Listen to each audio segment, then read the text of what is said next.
Support for Arkansas Week provided by the Arkansas Democrat-Gazette, the Arkansas Times, and Little Rock Public Radio. Hi, everybody. Arkansas is about 9,000 nurses short of meeting care demand in the state. That's according to a report commissioned by the Arkansas Hospital Association.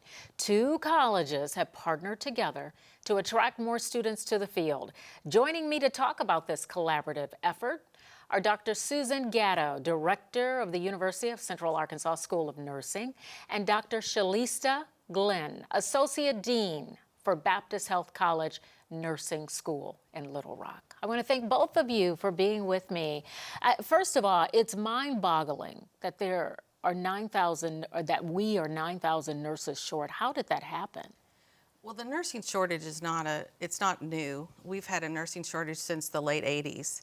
So, but with the opportunities that nurses have now, it seems like we've diluted the workforce a little bit more. There's more opportunities for travel nursing, for informatics.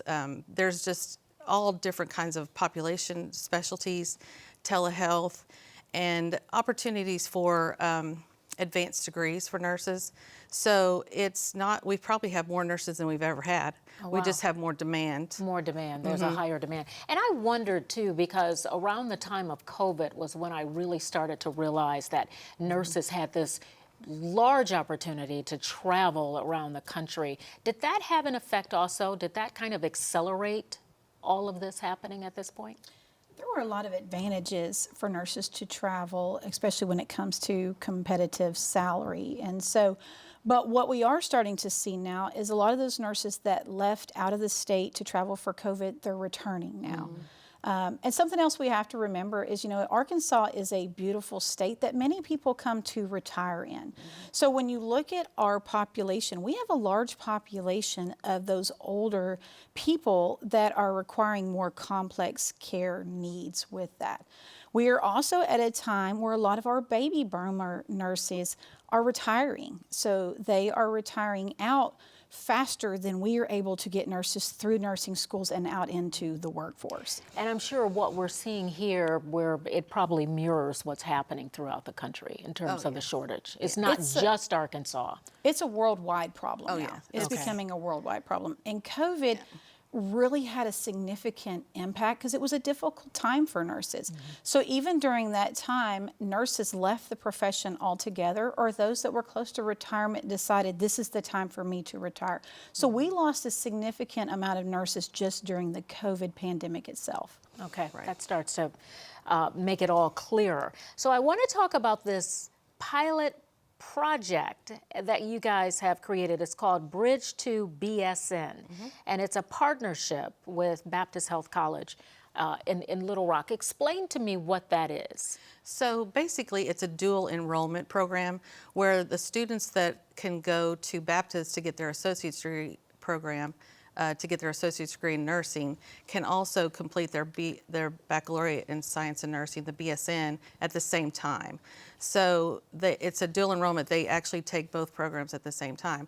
Right now, before they would have to get their associate's degree and then do the completion program, or what we call our RN to BSN program. So how does this shorten the length of time that they would normally be spending? So instead of them completing one degree and starting the next, they complete both degrees at the same time. So the first 3 semesters, they are taking classes at both institutions, and the last semester, both Baptist School of Nursing as well as UCA. UCA, that's correct.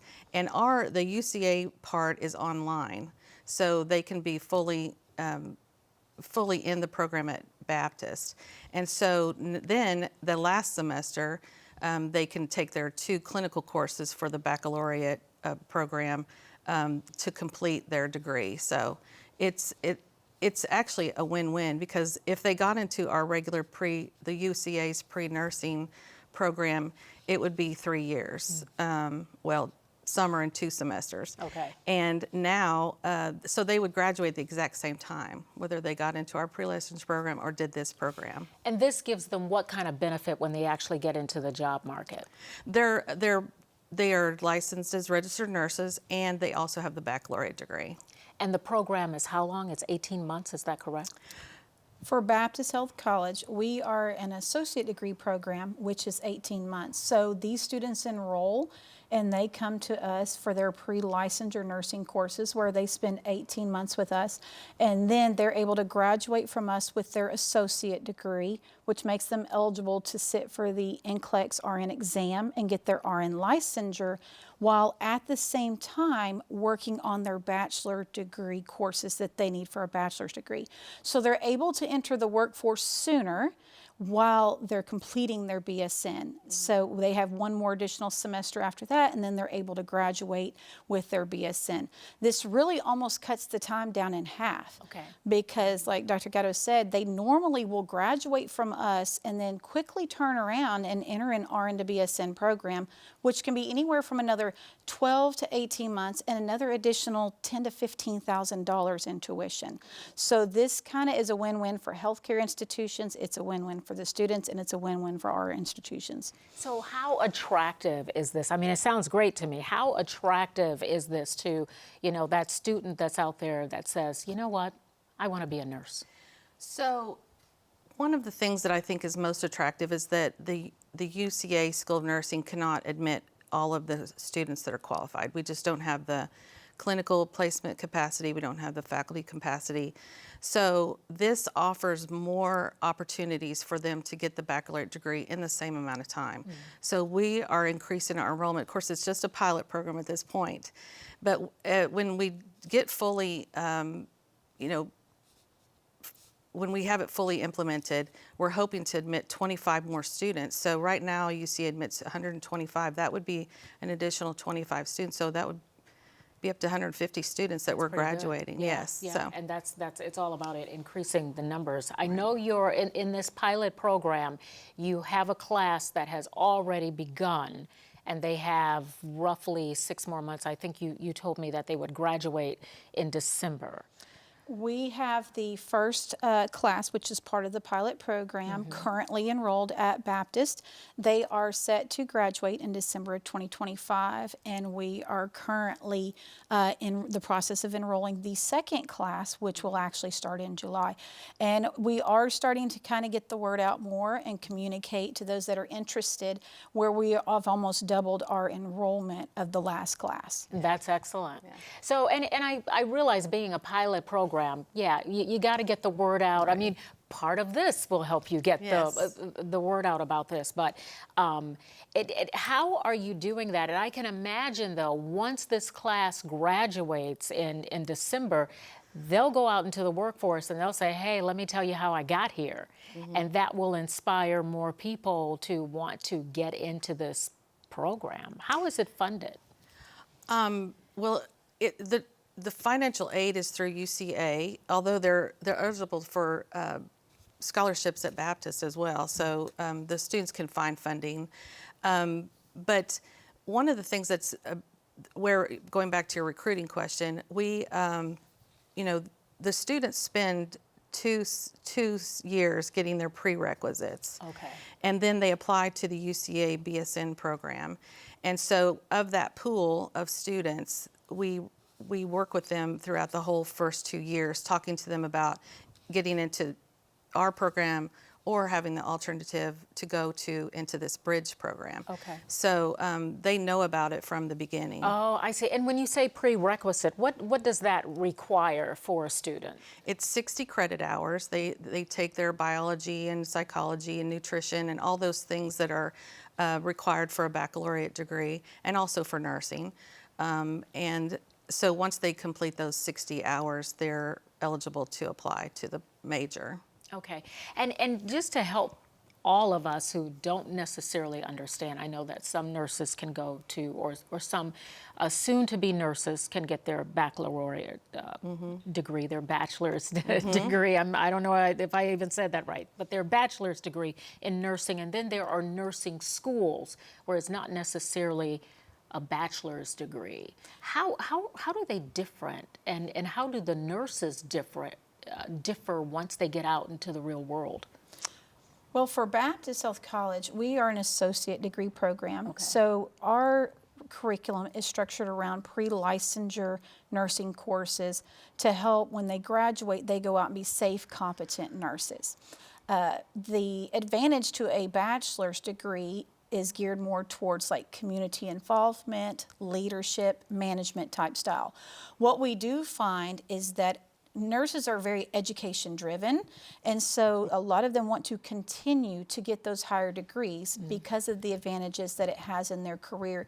We've also seen that as nurses transition from that associate degree going to the bedside and then going back and getting the bachelor's degree, we've seen where the quality indicators and performance indicators at the bedside show that patients are getting quality care just based on as nurses earn those higher degrees with that. Healthcare has definitely changed, and we talked about this a little bit earlier, but you know what we're seeing now is completely different than the way healthcare looked a few years ago. I mean, even a decade ago. How do you continue to help nurses navigate the changes and recognize that, like many industries, what they have to do now is a lot different than, what their moms might have done, a few years ago? Well, the nice thing about nursing is even across the nation and worldwide is that we have competencies that, all schools have to meet.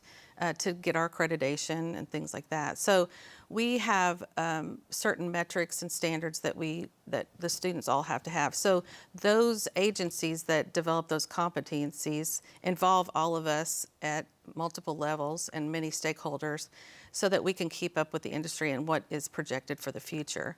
So it's really a very large system that we all tap into, and I'm very proud of our profession because we have really done a great job of making sure that we are giving the workforce the level that they need. Mm-hmm. It's a noble profession for sure, and we could never survive without nurses, that is for sure. Well, and we recognize that we speak a lot to healthcare institutions when our students graduate and go out there as to how prepared were these students when they entered the workforce.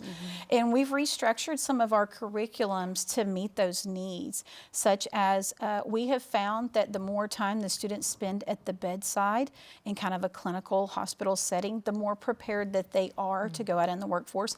And they get that more real world view of what nursing is going to be like when they graduate. That's awesome. We also try to incorporate things like informatics. Technology has really advanced so much in healthcare now that nurses are having to use a lot of technology to do a lot of different things. And so we're trying to incorporate that in our nursing curriculums to where we have those informatics so that students learn that before they actually go out into the workforce. And the goal is to actually make an easier transition. We want the students to graduate and feel prepared to take care of these complex patients in these high acuity areas, and that they feel like they're safe and competent nurses when they get there. Well, we all appreciate that. Thank you so much. Thank you for what you do and how you are helping our nurses enter the future to help us all. Thank you, and thanks for being here. Thank you. Thank you. All right, stay with us. We'll be right back.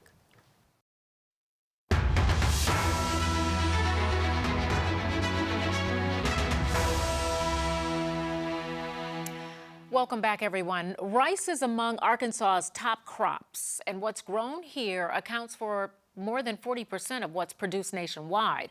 Arkansas is a major supplier of rice internationally, but its share is slipping as other countries are growing more rice. And that has led prices for rice to suffer a roller coaster effect lately.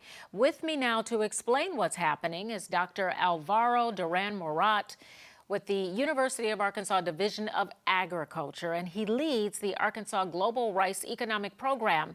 And he joins me from Fayetteville. It's so nice to have you, Dr. Durand-Morat. Good to be here. Thank you for having me.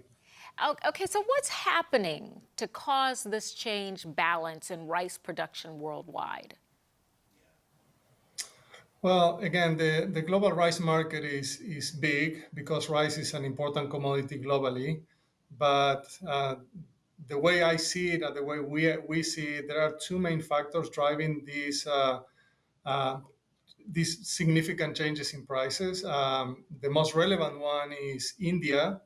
Again, India is one of the largest rice producing countries in the world. Actually, this year is expected to surpass for the first time ever China and become the largest rice producer. And India, again, when they have surpluses, they export, and they have been exporting quite a bit lately.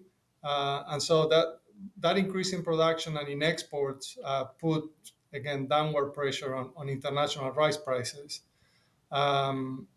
Another important, I think, factor to consider is also on the demand side for imports, and that coming from Indonesia, which was the largest rice importer last year, and this year, because of good growing conditions, they are expected to actually import much less. And so oversupply from India, less demand from Indonesia, that is putting downward pressure on prices. This is quite interesting. So you mentioned India, and I know you wrote a report about how it has set a record for the past 10 years in terms of production. Let's get more into what's enabled them to be able to do that. Yeah, so India's rice production has grown at an incredible pace. I have been analyzing the rice market for over 20 years, and let me tell you, nobody expected India to become the producer that it is today. At least I know from the colleagues that I interact with, nobody projected that. The main reason behind that is significant increases in rice yields, driven by, again, upgraded technologies, better seeds, and things of that nature. There has been a slight increase in acreage as well, but most of the gain really comes from increasing yields. Again, as many of the audience may know, India also supports rice production. So again, we cannot ignore the fact that the government provides subsidies to rice producers and also subsidies to rice consumers. So there are a lot of, again, rice is a staple. And for India, if something goes wrong with rice, that leads to social unrest. So no wonder the government is heavily involved in that sector. And again, India has shown also over the years that although they are the largest rice exporter, their main objective of their rice policy is domestic consumption, is domestic food security. And all that led in 2023 to actually India banning the exports of rice, which was a shock to the global market. It showed that, again, India domestic food security is what drives their policy decisions to a large extent. And again, India withdrawing from the international market to some extent due to the export ban resulted in international prices to go up. Again, supply and demand at play here. Last year, in October of 24, India announced the removal of the export ban. India came fully back to the international market. And again, that drove the drop in prices that we have seen over the last 8 months or so. Yeah, wow. So what are some of the strategies U.S. rice growers can produce with this changing environment? Yeah, again, the situation, as everybody in the rice industry knows, is quite fragile for the economics of rice in the U.S. Farm prices are expected to decrease to a level that may put at risk the profitability of rice for many farmers, and of course that is very worrisome.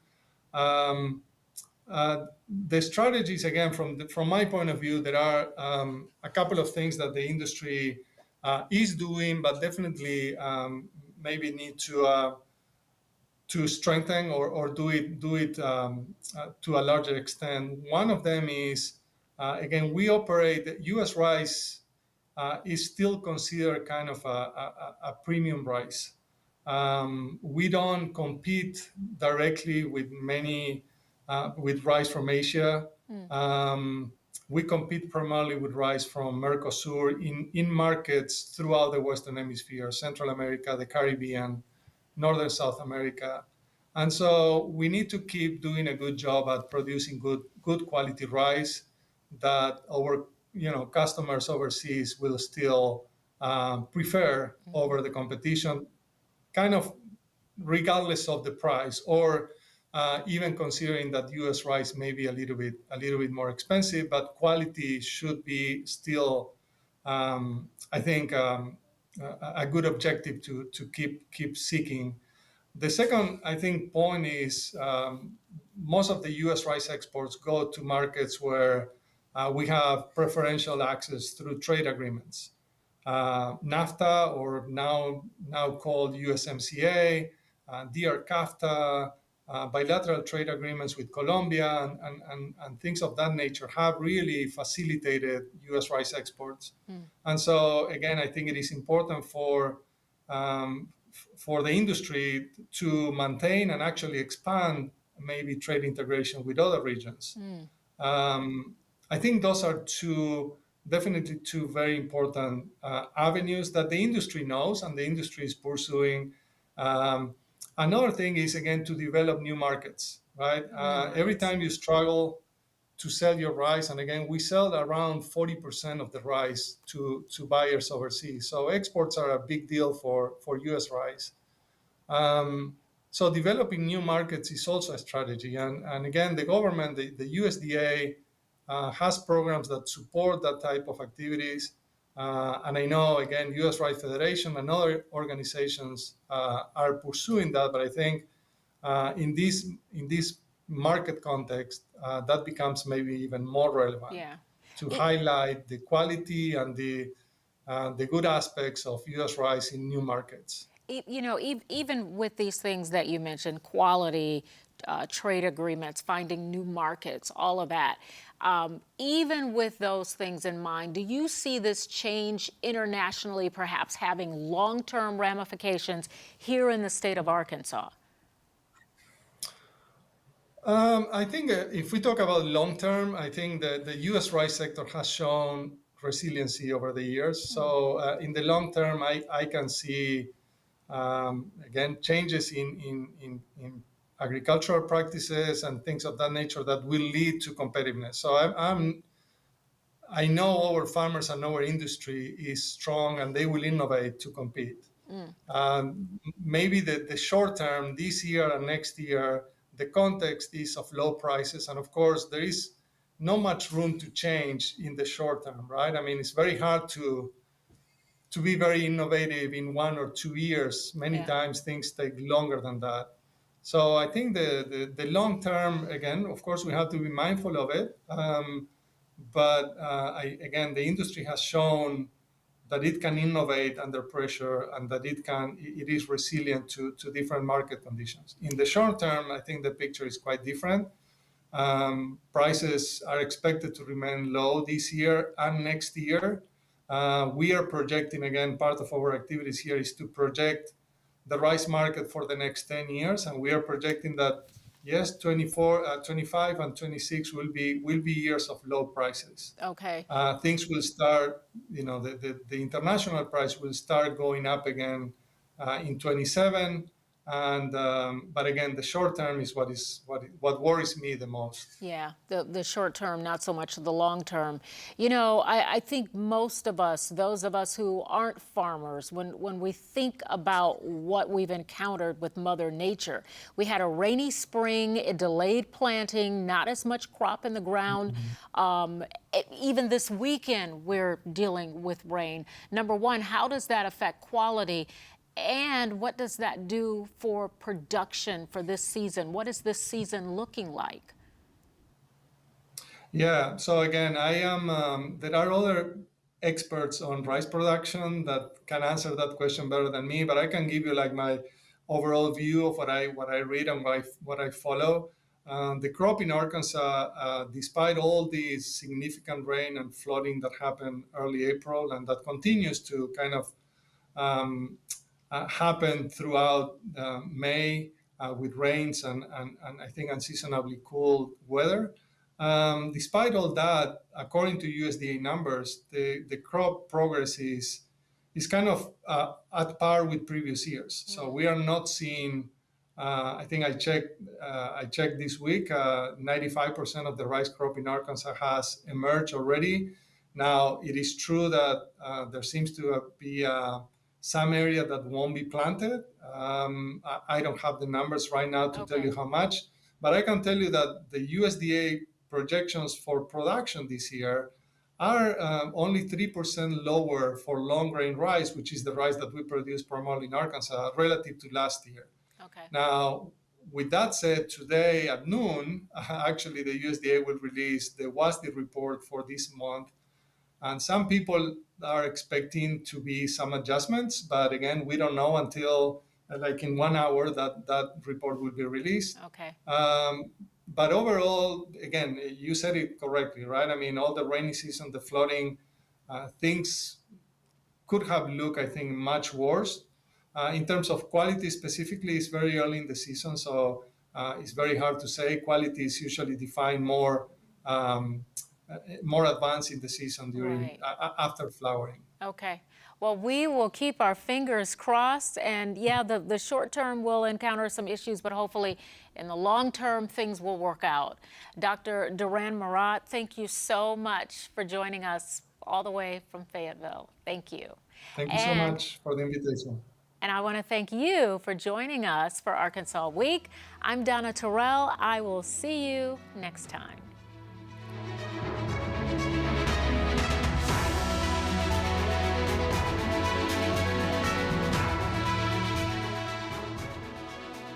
Support for Arkansas Week provided by the Arkansas Democrat Gazette, the Arkansas Times, and Little Rock Public Radio.